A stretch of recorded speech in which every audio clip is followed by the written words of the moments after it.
Mbak. Taruh Mbak.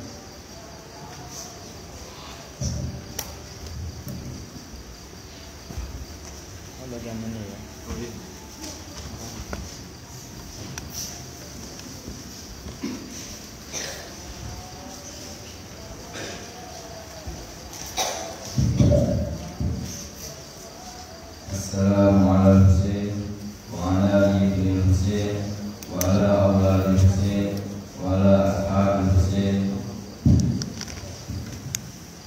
Assalamualaikum warahmatullahi wabarakatuh.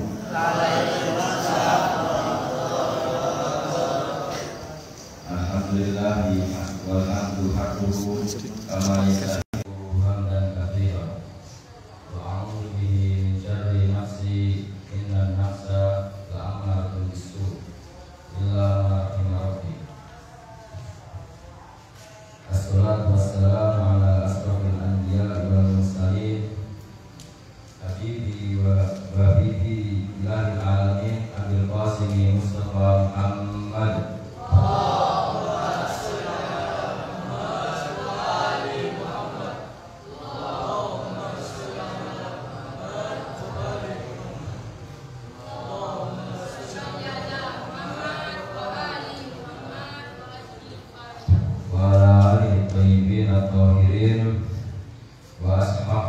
Wa ashabihi al-muntajabin wa laknatul zaim ala a'daihi minal awwalin wal akhirin. Puji syukur kehadirat Allah Subhanahu wa ta'ala yang sudah memberikan rahmat, taufik dan hidayahnya kepada kita semua sehingga kita bisa berkumpul dalam majlis duka pada malam hari ini dengan keadaan sehat walafiat. Tak lupa salawat serta salam kita junjungkan kepada Nabi Muhammad Shallallahu Alaihi Wasallam serta keluarganya yang kita nantikan syafaatnya di yaumul akhir nanti. Pada malam hari ini kita memasuki bulan Muharram, bulan yang penuh dengan kesedihan, bulan di mana cucu Rasulullah Imam Hussein beserta keluarga dan para sahabatnya syahid di Karbala. Kita semua berkumpul untuk mendekatkan diri pada Allah, Rasul dan Ahlul Baitnya melalui majlis duka pada malam hari ini. Hadirin para pecinta Imam Hussein alaihissalam, izinkan saya untuk membacakan susunan acara pada malam hari ini. Acara yang pertama yakni pembukaan, acara yang kedua pembacaan ayat suci Al-Quran, acara yang ketiga makna pembuka, acara yang keempat ceramah inti dan dilanjutkan dengan maktam ziarah sekaligus penutup. Pertama-tama marilah kita buka acara pada malam hari ini dengan membaca suratul Fatihah yang kita lihatkan kepada para rasul, para imam, guru-guru kita, dan tak lupa juga kedua orang tua kita yang telah membimbing kita sehingga kita bisa hadir di majlis hari ini. Bismillahirrahmanirrahim. Fatihah. Bismillahirrahmanirrahim. Alhamdulillahirabbil alamin. Arrahmanirrahim. Iyyaka na'budu wa iyyaka nasta'in. Ihdinas siratal mustaqim. Shiratal ladzina an'amta 'alaihim ghairil maghdubi 'alaihim waladdallin. Memasuki acara yang kedua yakni pembacaan ayat suci Al-Quran yang akan dibacakan oleh Akhina Sofyan. Kepadanya kami persilahkan. Ibu Hussein sallallahu ala Muhammad wa ali Muhammad. Allahumma shalli ala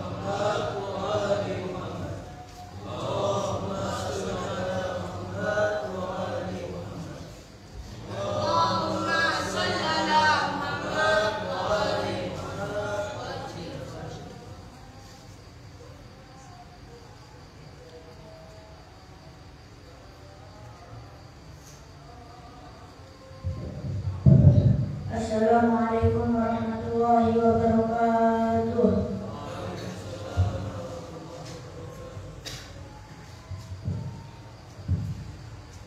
A'udzu billahi minasyaitonir rajim.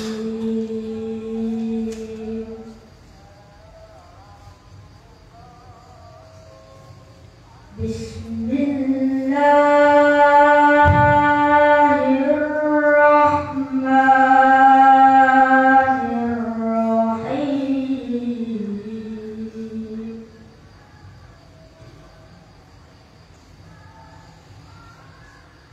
Wala tahsabanna alladhina qutilu fi sabilillah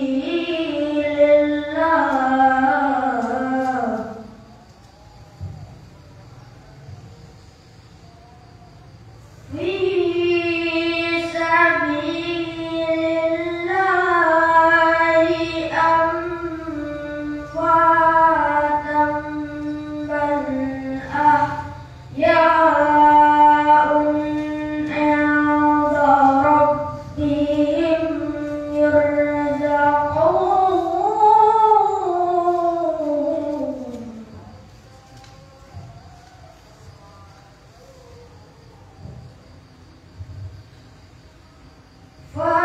Farihina bima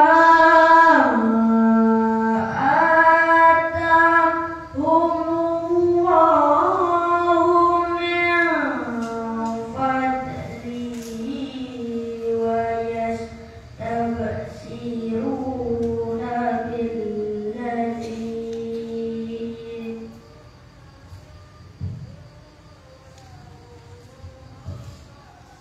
بالذين لم يلحقوا بهم من خلفهم ألا خوف عليهم ولا هم يحزنون.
Inilah derita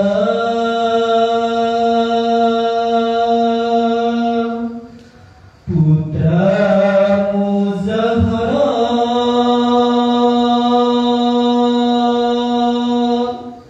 Sayyidus Suhada di Karbala.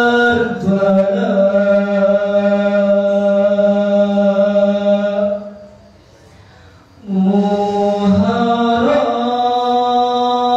kini datang lagi, derita putra Zahra terkenang kembali.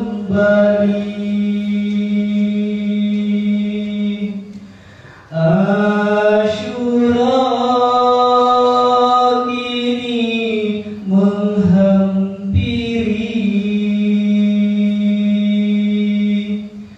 duka air mata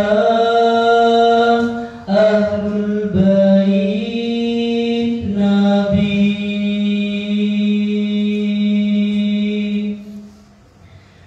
Di Asyura mukmin bersedih,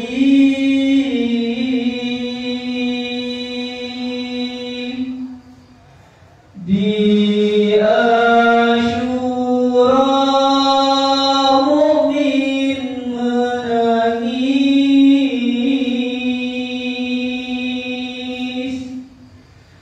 di Asyura mukmin berbelasungkawa, di Asyura mukmin sampaikan duka.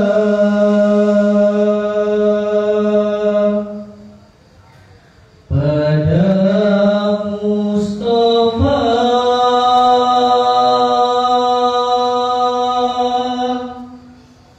untukmu Zahra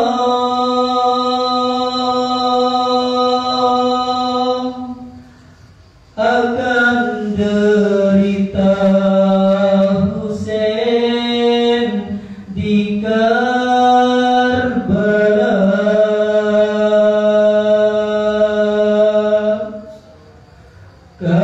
Karbala kini memirah lagi,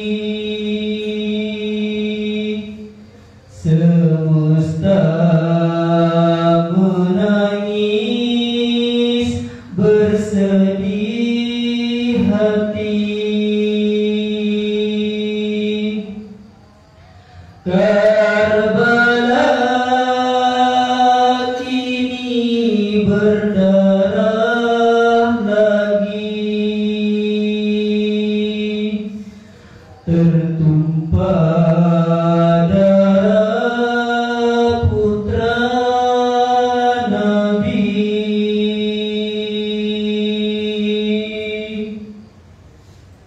Di Karbala Husain bersimbah darah,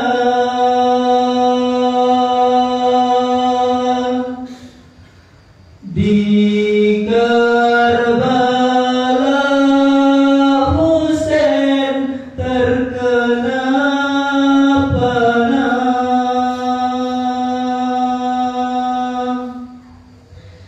di Karbala Husain kepala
berdarah lagi, tertumpah darah putra Nabi.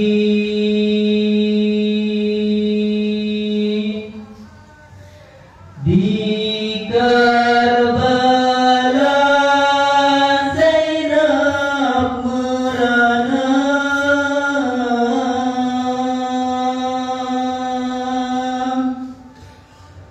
di Karbala Abbas merenggang nyawa.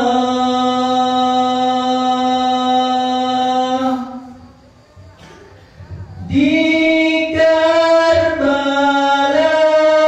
Ali askar terpanah lehernya.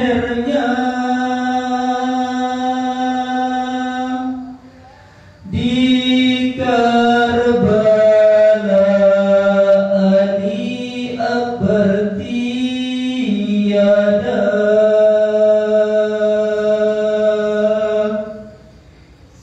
Inilah musibah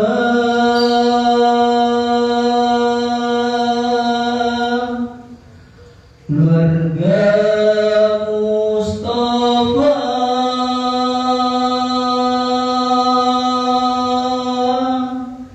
Syahidnya Husain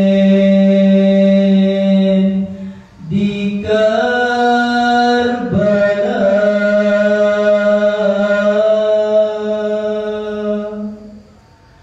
Karbala kini memerah lagi,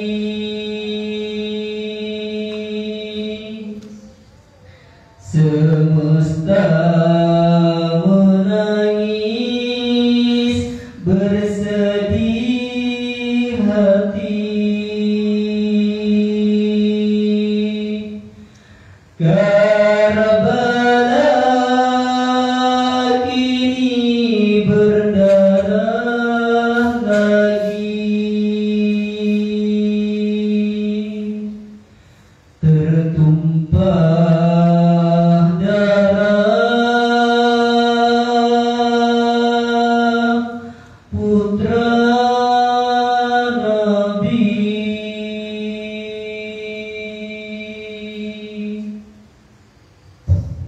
Sallu ala Muhammad wa ali Muhammad.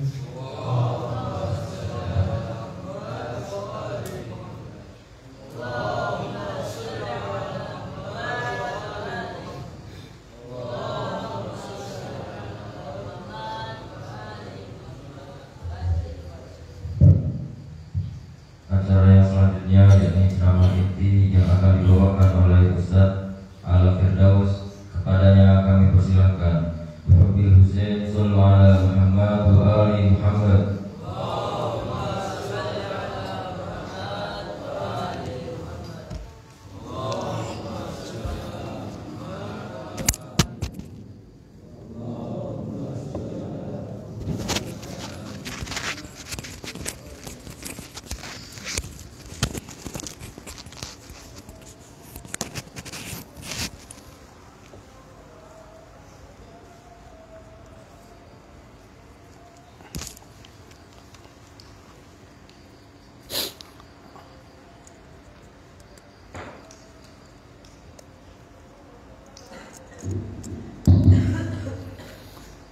A'udzubillahi minasyaitonirrajim.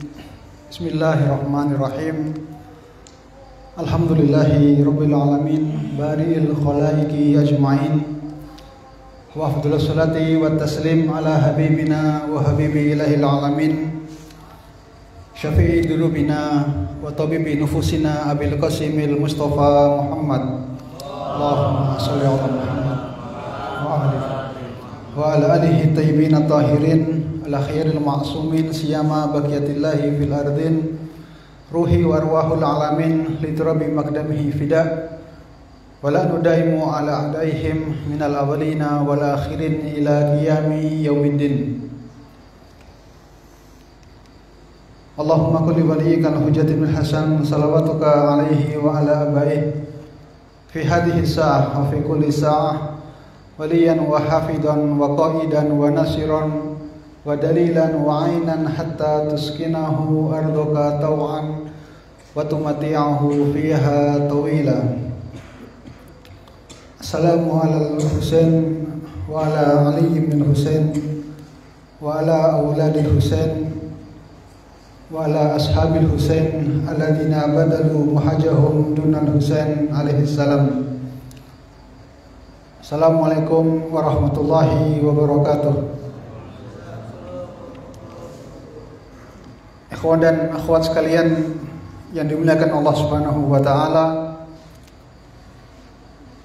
puji syukur kita panjatkan kehadirat Allah Subhanahu wa taala yang telah memberikan kita taufik untuk menghadiri majelis Azaul Imam Husain pada malam pertama bulan Muharram. Yang kedua, kita sampaikan takziah dan ungkapan bela sungkawa kepada Rasulullah SAW, kepada Amirul Mukminin, kepada Sayyidatun Nisa'il Alamin Fatimah Az-Zahra, kepada para a'immah, dan terutama kepada Sahibul Azza, kepada manusia yang sepatutnya menerima pernyataan bela sungkawa kita semua, yaitu Sahibul Zaman Al-Imamul Mahdi ajallahu ta'ala farajahu syarif. Semoga kehadiran kita pada malam hari ini dan pada malam-malam yang akan datang diridhoi oleh Allah Subhanahu wa taala, oleh Rasulullah dan ahlul baitnya, sehingga kita mendapatkan kelayakan untuk mendapatkan syafaat manusia-manusia suci ini di hari kiamat kala insyaallah. Ikhwan dan akhwat sekalian, mungkin sudah pernah antum dengar ataupun antum baca, namun pada awal majelis ini saya ingin menyampaikan kembali bahwa tujuan kedatangan kita pada majelis Muharram, pada majelisul Azaul Imam Husain alaihi salam, lebih dari hanya sekedar bertabaruk, lebih dari hanya mendapatkan pahala, namun lebih dari itu kita mesti datang dengan suatu tujuan bahwa ketika kita datang ke majelis ini, kita bisa menyerap spirit dan semangat Asyura. Kita bisa menanamkan dalam diri kita semua prinsip-prinsip yang telah diajarkan dan dipraktikkan sendiri oleh Imam Husain alaihissalam beserta keluarga dan sahabatnya di padang Karbala. Karena prinsip-prinsip inilah yang membuat para musuh-musuh Allah ketakutan dan khawatir setiap kali bulan Muharram tiba. Mereka merasa panik ketika bulan Muharram tiba dan tahu bahwa para pecinta Ahlul Bait alaihimussalam akan mengadakan berbagai majelis-majelis azab di berbagai penjuru dunia. Itu adalah suatu hal yang sangat mereka khawatirkan, sehingga kita melihat bahwa betapa banyak upaya yang mereka lakukan supaya majelis-majelis seperti ini tidak terselenggarakan. Kalau majelis-majelis Imam Husain alaihissalam hanya memberikan kita sebuah pahala untuk akhirat, maka itu mungkin tidak akan membuat mereka panik tidak akan membuat mereka khawatir. Sebagaimana halnya sebanyak apapun kita sholat, sebanyak apapun kita berpuasa, sesering apapun kita melakukan haji, bagi musuh-musuh Islam itu bukan sesuatu yang membahayakan. Namun yang mereka khawatirkan adalah bahwa ketika para pecinta Ahlul Bait alaihimussalam datang ke majelis azab dan kemudian bisa menyerap semangat perjuangan dan semangat perlawanan yang diajarkan oleh Imam Husain alaihissalam, semangat untuk melawan kezaliman, maka itulah sesuatu yang mensyutkan nyali para musuh-musuh Allah, para musuh Ahlul Bait alaihimussalam. Oleh karena itu kita berharap bahwa setelah sekian lama kita datang dan menghadiri majelis-majelis seperti ini, kita berharap semoga kehadiran kita bukan hanya sekedar untuk menabung pahala saja, namun kita harus berusaha bagaimana ceramah-ceramah yang kita dengar, maktam-maktam yang dilantunkan bisa memberikan semangat dan spirit perjuangan dan perlawanan dalam diri kita, sehingga kita pun akan bisa mendapatkan kelayakan untuk berjuang di barisan manusia yang akan membalaskan darah Sayyidus Syuhada, itu di barisan Sahibuz Zaman Al-Imamul Mahdi Ajallahu Ta'ala Farujahu Syarif, insyaallah. Ikhwan dan akhwat sekalian, pada malam hari ini kita akan berbicara tentang bagaimana dalam dunia ini front kebatilan dan front kebenaran adalah dua hal yang tidak terpisahkan. Dalam arti bahwa semenjak diciptakannya manusia pertama, maka konfrontasi antara kebenaran dan kebatilan selalu terjadi hingga saat ini dan akan terus berlanjut hingga hari kiamat. Ada pihak-pihak yang mereka berpihak pada kebenaran, dan di lain sisi ada juga pihak-pihak yang mereka mendukung kebatilan. Ada pihak-pihak yang mereka melakukan kezaliman, melakukan penindasan terhadap orang-orang lain, terhadap bangsa-bangsa lain. Dan ketika kezaliman dan orang-orang zalim ini, para penindas ini selalu ada di setiap era dunia, maka pada saat itu kita melihat akan ada dua jenis kelompok, ada dua jenis reaksi ketika orang-orang melihat kezaliman dan penindasan yang terjadi di dunia ini. Kelompok yang pertama adalah mereka yang ketika melihat kezaliman, ketika melihat penindasan, atau bahkan ketika mereka ditindas dan dizalimi, mereka hanya bersikap pasif.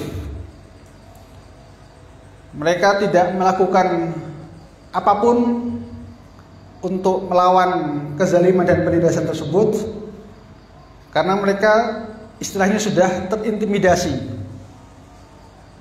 Mereka telah menjadi orang-orang yang istilahnya mar'ubin, telah ketakutan, telah diteror oleh segala kezaliman dan penindasan yang dilakukan oleh kaum zalim tersebut.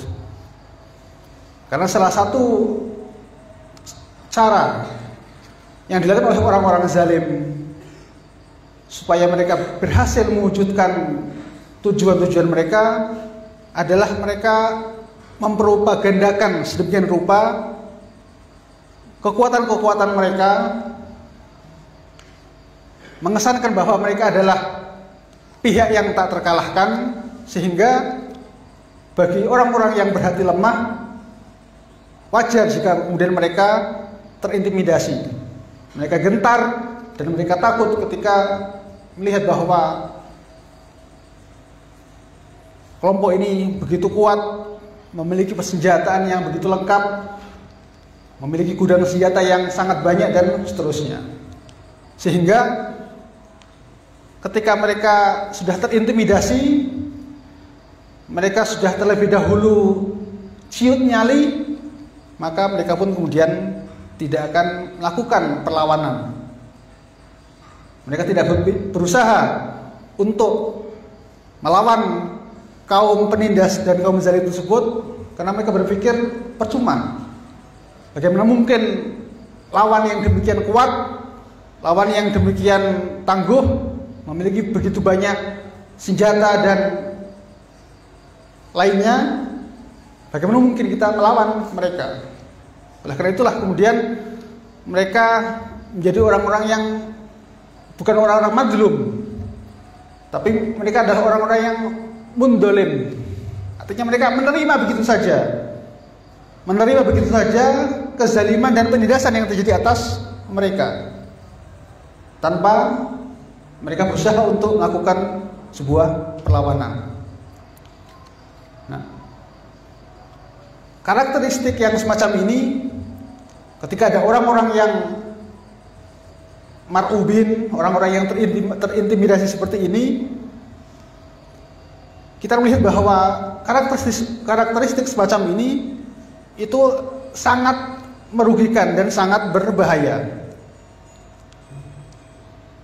Jadi orang yang mungkin secara lahiriah bersikap pasif, tapi pada hakikatnya para mar'ubin ini, orang-orang yang terintimidasi ini, di masa mendatang memiliki potensi untuk menimbulkan bahaya, bukan hanya bagi diri mereka sendiri, tapi juga kepada orang-orang lain.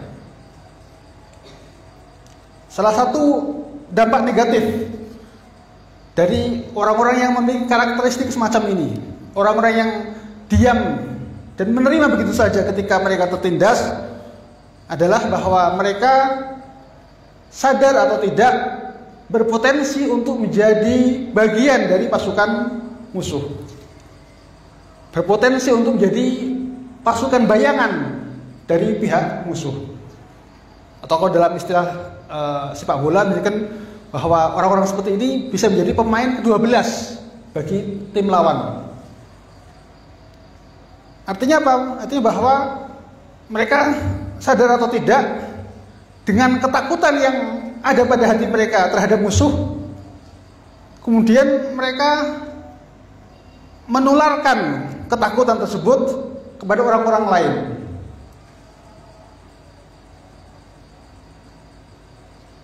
Sebagai contoh, misalkan saya mengambil contoh yang aktual pada saat ini, seperti di Libanon misalkan. Libanon, mungkin antum pernah mendengar atau pernah membaca bahwa dalam beberapa tahun terakhir Libanon sedang mengalami krisis energi yang luar biasa, juga mengalami krisis ekonomi. Mungkin saat kalian juga mungkin tahu seperti apa sulitnya kehidupan Libanon ketika dilanda krisis ekonomi dan krisis energi, sehingga bahan bakar langka, pemadaman listrik sering terjadi dan seterusnya. Nah, Sayyid Hasan Nasrullah yang merupakan sekjen Hizbullah, dalam salah satu pidatonya beliau pernah mengatakan bahwa kami sebenarnya bisa meminta bantuan pengiriman bahan bakar dari beberapa negara. Beliau menyebut seperti Iran atau Rusia,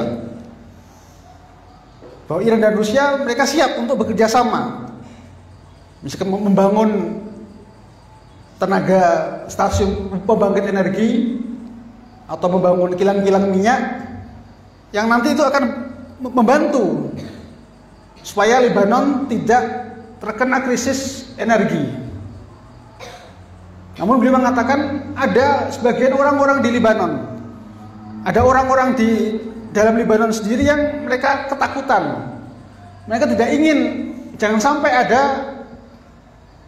kerjasama dengan Iran atau Rusia. Kenapa? Karena mereka takut akan dijatuhi sanksi oleh Amerika. Jadi ada orang-orang di Lebanon yang tadi mereka orang-orang yang sudah terintimidasi oleh propaganda bahwa Amerika begitu kuat, mampu melakukan segalanya, bisa menjatuhkan sanksi kepada siapapun, sehingga mereka khawatir bahwa seandainya pemerintah Lebanon menjalin kerjasama dengan Iran atau negara lain untuk mengimpor minyak, maka mereka yang akan terkena getahnya. Mereka takut mereka akan masuk daftar sanksi Amerika. Nah, maka orang-orang seperti ini pun kemudian mencegah supaya jangan sampai pemerintah Lebanon menjalin kerjasama dengan negara-negara selain Amerika. Maka orang-orang yang seperti ini tadi, bahwa mereka secara tidak langsung merugikan negara mereka sendiri. Karena ketika mereka mengatakan bahwa kita lebih baik minta bantuan kepada Amerika saja, tapi pada kenyataannya sebagaimana yang bisa dibaca dalam berita-berita, Amerika tidak pernah sekalipun menepati janji mereka untuk memasok listrik atau memasok energi kepada Lebanon. Tidak pernah ada janji yang ditepati oleh Amerika. Oleh karena itu, orang-orang yang semacam ini, orang-orang yang sudah terlanjur terintimidasi, orang-orang yang sudah terlanjur ditakut-takuti oleh kekuatan istikbar, kekuatan arogan, maka pada hakikatnya mereka sebenarnya adalah duri dalam daging. Orang-orang yang dengan karakteristik pengecut mereka justru akan merugikan negara mereka sendiri. Nah, maka inilah adalah salah satu bahwa kenapa seseorang atau satu kelompok yang ketika dia sudah ketakutan melihat kekuatan musuh, maka dampaknya, efeknya itu akan sangat merugikan bagi masyarakatnya.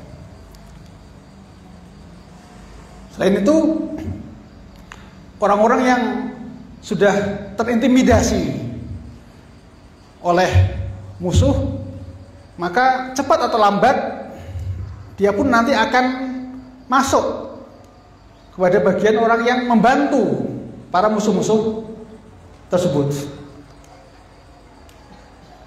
Padahal dalam riwayat kita tahu bagaimana supaya kita dilarang untuk membantu orang-orang zalim.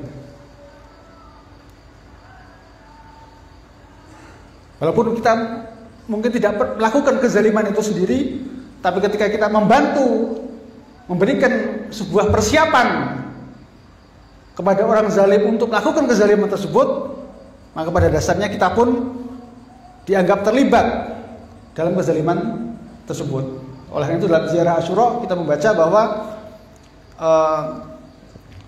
wala'anallahu muwahhidina lahum bitamkini min qitalikum. Laknat Allah kepada orang-orang yang mumahidin, yang mempersiapkan sarana sehingga Bani Umayyah bisa memerangi dan membunuh Ali bin Husain alaihissalam. Mungkin orang-orang ini tidak hadir di Karbala. Mungkin orang-orang ini tidak ikut berlumuran darah dengan para keluarga Ahlul Bait, tidak berlumuran dengan darah Imam Husain alaihissalam. Tapi sebelum itu mereka sudah memberikan persiapan. Saya dalam sejarah Asyura dikatakan walanallahu ummatan asrajat wa aljamat. Semoga Allah mengutuk orang yang hanya memasang pelana atau hanya memasangkan tali kekang kepada kuda-kuda yang akan digunakan untuk memerangi Imam Husain alaihissalam. Mereka tidak ikut berperang, tidak ikut terjun di medan tempur. Tapi ketika mereka sudah ikut membantu dengan memasangkan pelana saja, memasang tali kekang pada kuda, yang kuda-kuda itu nanti akan digunakan untuk memerangi Imam Husain alaihissalam, mereka juga termasuk dari orang-orang yang dikutuk dan dilaknat dalam ziarah Asyura. Oleh karena itu, orang yang sudah terintimidasi oleh musuh, maka cepat atau lambat dia bisa jadi menjadi bagian dari mereka. Oleh karena itu, satu bahaya lain dari orang-orang yang seperti ini adalah bahwa mereka bisa melakukan sebuah kejahatan sendiri. Bukan hanya sekedar membantu menyiapkan kejahatan tersebut, tapi mereka bisa menjadi pelaku langsung dari kejahatan tersebut, sebagaimana yang terjadi dalam peristiwa Asyura. Yazid sebagai orang yang paling bernafsu untuk melenyapkan Imam Husain alaihissalam, dia tidak turun langsung ke Karbala, dia tidak turun bertempur, tapi dia memprovokasi para orang-orang yang sudah terintimidasi ini, menggerakkan mereka untuk memerangi Imam Husain alaihissalam. Karena dalam sejarah kita melihat bahwa bukankah orang-orang Kufah telah mengirim 12.000 surat kepada Imam Husain alaihissalam, mengundang beliau ke Kufah, menyatakan bahwa mereka siap untuk membantu Imam Husain alaihissalam. Ketika Bani Umayyah mendengar berita ini, maka mereka pun kemudian mengirim Ibnu Ziyad datang ke Kufah untuk memadamkan gelora dan semangat perlawanan dari warga Kufah. Dan Ibnu Ziyad adalah orang yang cerdik, atau lebih tepatnya orang yang licik, sehingga kedatangan dia ke Kufah pun sejak awal itu sudah membuat warga Kufah kemudian ketakutan. Jadi semenjak awal kedatangan Ibnu Ziyad pun sebagian orang-orang di Kufah sudah terintimidasi, sudah ketakutan terlebih dahulu. Dalam riwayat dikatakan bahwa ketika Ibnu Ziyad datang ke Kufah, dia datang dengan menutup wajahnya, sehingga ketika warga Kufah melihat ada rombongan konvoi yang datang dari luar kota, mereka berpikir bahwa ini adalah Imam Husain, karena mereka sedang menunggu-nunggu kedatangan Imam Husain alaihissalam. Nah, ketika ada rombongan berkuda yang datang ke Kufah, mereka menyangka bahwa ini adalah Imam Husain alaihissalam. Maka warga Kufah pun kemudian dengan penuh semangat menyambut kedatangan rombongan tersebut, yang sebenarnya adalah Ibnu Ziyad. Bahkan dikatakan bahwa karena mereka menyangka bahwa itu adalah Imam Husain, sebagian orang kemudian mencium kaki atau mencium tangan dari Ibnu Ziyad, karena mereka menyangka bahwa itu adalah Imam Husain yang datang untuk memenuhi undangan mereka. Tapi kemudian ketika Ibnu Ziyad membuka penutup wajahnya dan mengatakan bahwa dia adalah Ubaidillah Ibnu Ziyad, barulah orang-orang Kufah kemudian terkejut, shock. Ternyata orang-orang yang mereka sambut dengan hangat itu ternyata adalah orangnya Yazid. Maka kemudian Ibnu Ziyad dia segera mengumumkan kepada khalayak bahwa siapapun orang yang akan bersama dengan Husain maka dia akan dibunuh atau jatahnya dari Baitul Mal akan dikurangi dan seterusnya.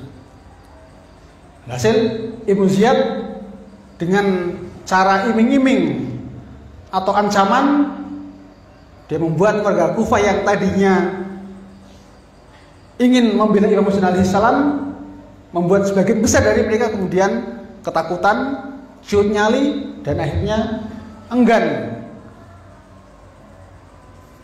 mendukung Imam Husain alaihissalam. Oleh karena itu Muslim bin Aqil yang telah disuruh oleh Imam Husain alaihissalam untuk datang ke Kufah, mengumpulkan siapa saja yang bisa bergabung dengan Imam Husain alaihissalam. Ketika Ibnu Ziyad datang, maka Muslim pun ditinggal sendirian.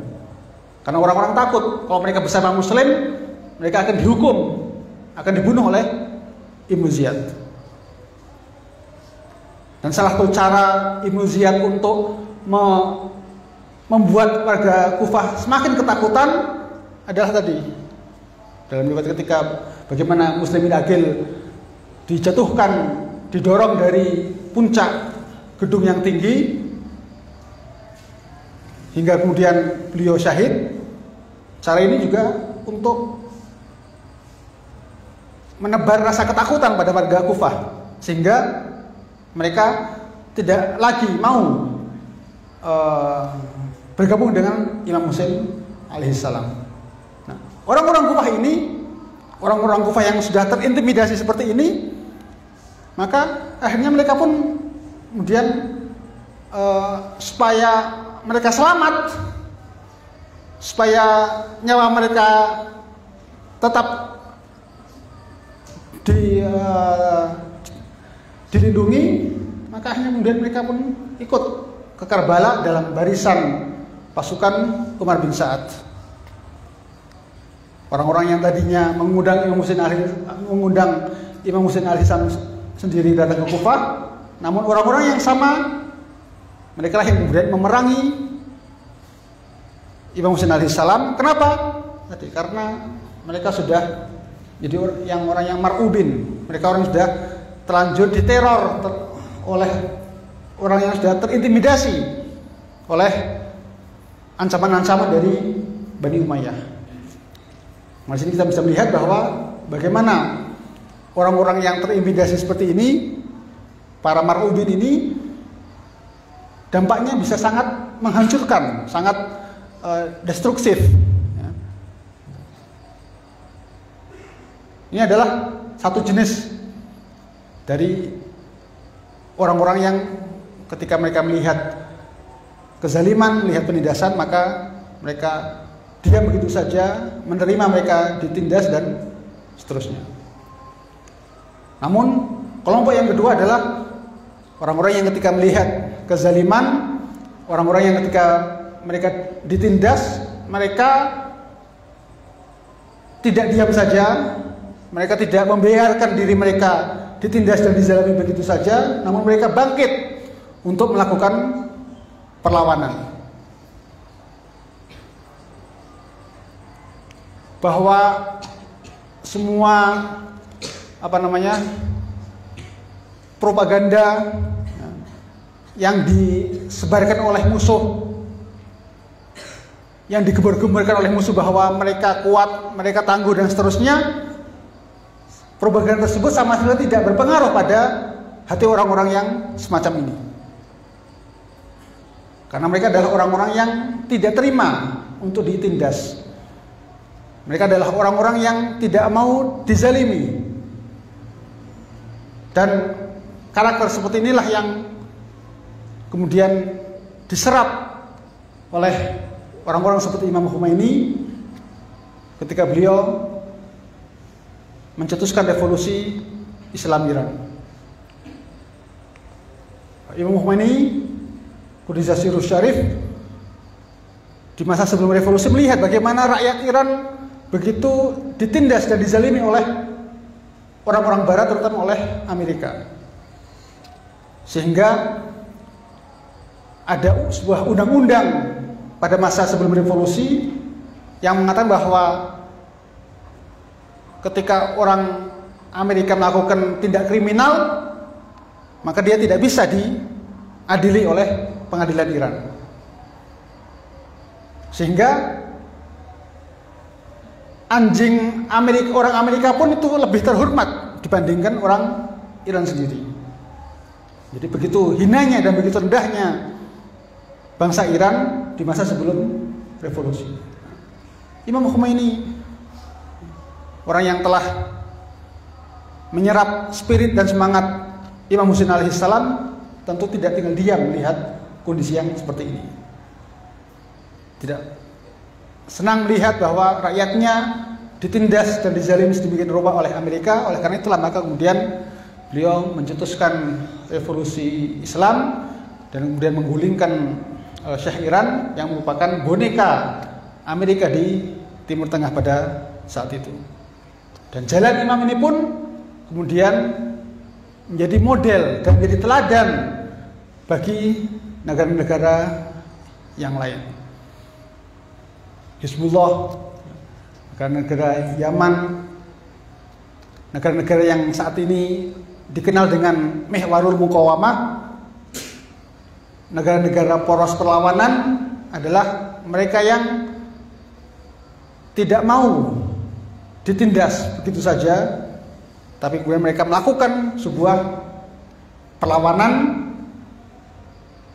dan karena yakin bahwa dengan melawan itu maka kezaliman itu bisa dilenyapkan, kezaliman bisa dihancurkan. Oleh karena itulah maka kita melihat bagaimana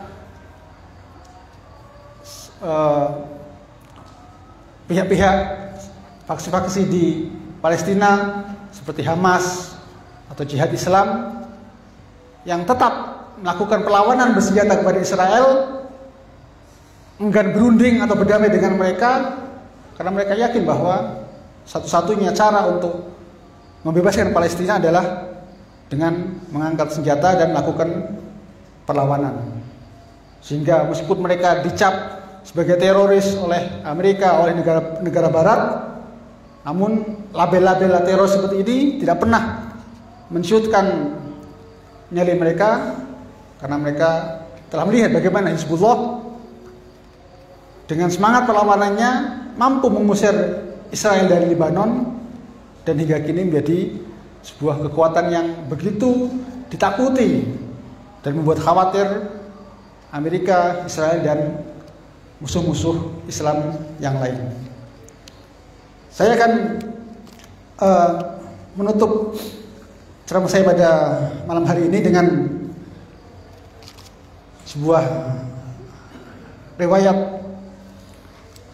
yang berhubungan dengan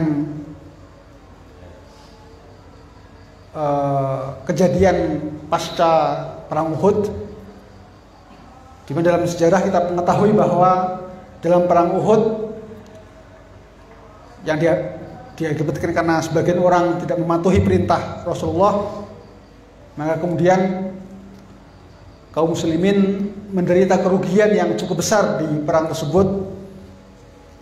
Termasuk kerugian yang paling besar adalah Sayyidina Hamzah syahid, kemudian Rasulullah sendiri juga terluka cukup parah dalam perang tersebut. Beberapa kaum muslimin yang lain juga gugur dalam perang Uhud. Dalam riwayat dikatakan bahwa ketika kaum muslimin kembali ke Madinah setelah perang Uhud, orang-orang musyrik Quraisy melihat bahwa ini ada sebuah kesempatan, bahwa ketika kaum muslimin dalam perang Uhud menderita kerugian yang cukup besar tersebut, mereka melihat bahwa ini saatnya untuk umat Islam dihabisi, mumpung mereka sedang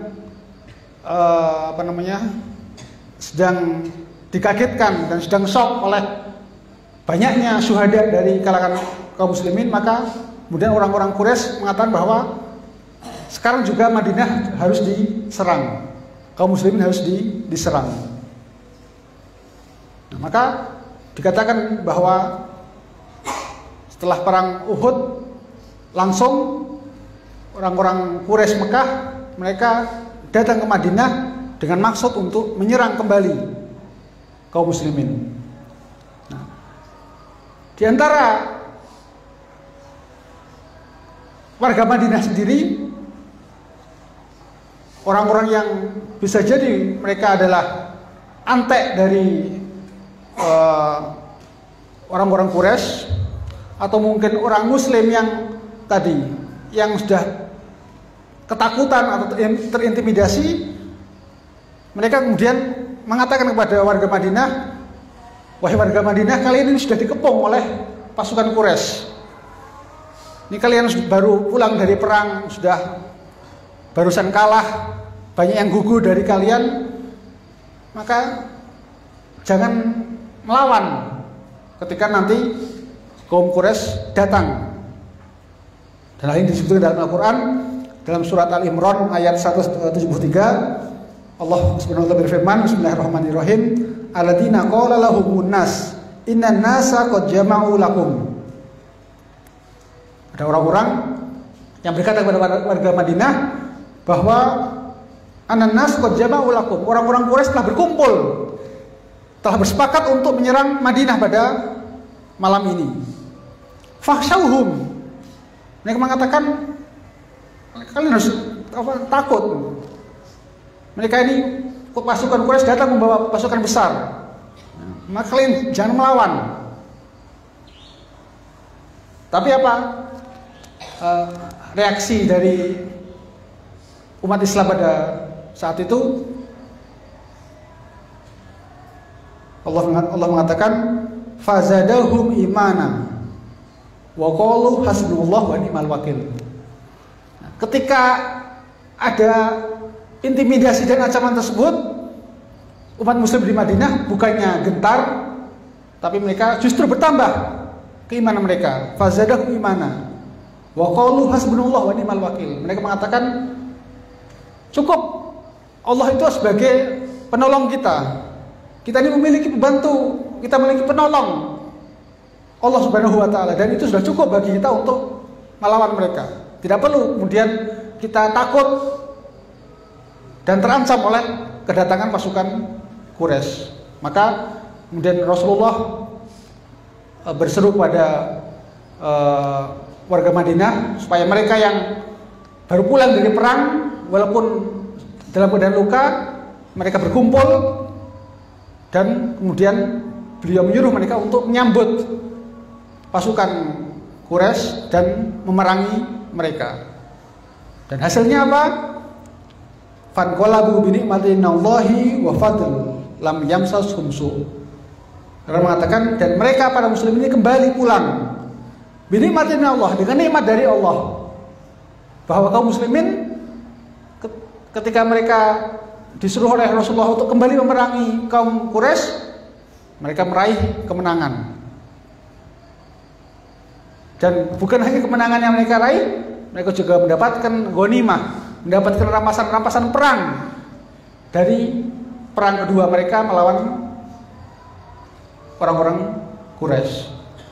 Nah, inilah sebuah sifat atau semangat perlawanan, bahwa ketika seseorang atau suatu kaum bertawakal kepada Allah Subhanahu wa taala, meyakini bahwa Allah adalah satu-satunya pemilik kekuatan di alam semesta ini, maka dia tidak akan pernah takut, tidak akan pernah gentar oleh musuh manapun. Dan semangat inilah, seperti inilah yang ada pada diri Imam Husain alaihi salam, yang ada pada diri keluarga beliau, ada pada diri sahabat-sahabat beliau, ada pada orang-orang seperti Imam Khomeini, yang ada pada para pejuang Islam seperti Sayyid Hasan Nasrullah, yang karena mereka meyakini bahwa mereka berada di jalan Allah, meyakini bahwa Allah adalah penolong yang terbaik bagi mereka, maka intimidasi apapun, teror apapun dari musuh-musuh tidak akan pernah membuat nyalin ikat syut, tidak akan pernah membuat mereka gentar dan ketakutan. Semoga kita semua dengan semangat dan spirit Muharram, dengan madrasah Karbala, kita bisa menanamkan keberanian kepada diri kita, bisa meyakini bahwa Allah adalah satu-satunya penolong yang terbaik bagi kita, sehingga ketika kita mendapatkan ancaman, entah itu ancaman untuk dibunuh, ancaman untuk diboikot, ancaman untuk diblokade atau apapun, namun selama kita beriman kepada Allah dan bertawakal kepadanya, maka insya Allah kita tidak akan pernah merasa takut untuk selalu melawan terhadap setiap kezaliman dan penindasan yang dilakukan kepada diri kita. Itu saja yang bisa saya sampaikan. Semoga bermanfaat bagi kita semua. Walafu minkum. Assalamualaikum warahmatullahi wabarakatuh.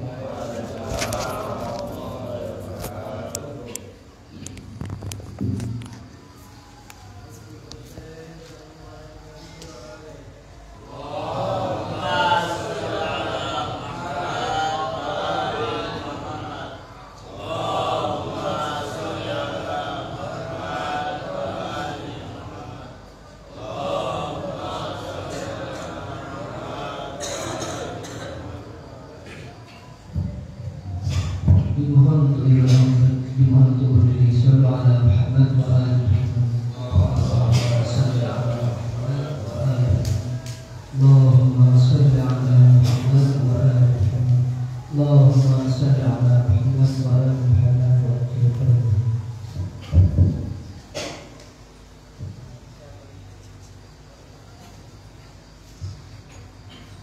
Ya Hussein, ya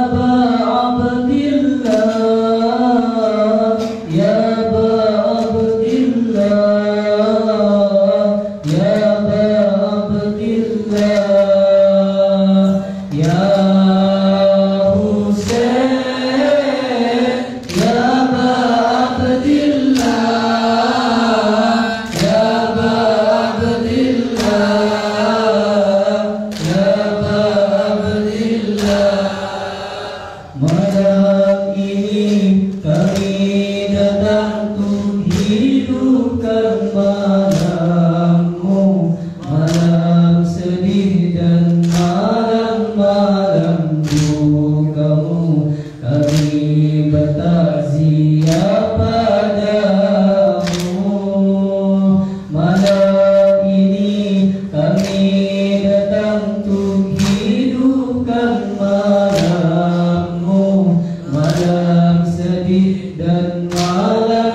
syahidmu, kemuliaanmu, nilai agung yang menjemputmu. Atas syahidmu, kemuliaanmu, nilai agung yang menjemputmu. Ya Husain, ya Abdillah, ya Abdillah, ya Abdillah, ya Husain, ya Abdillah,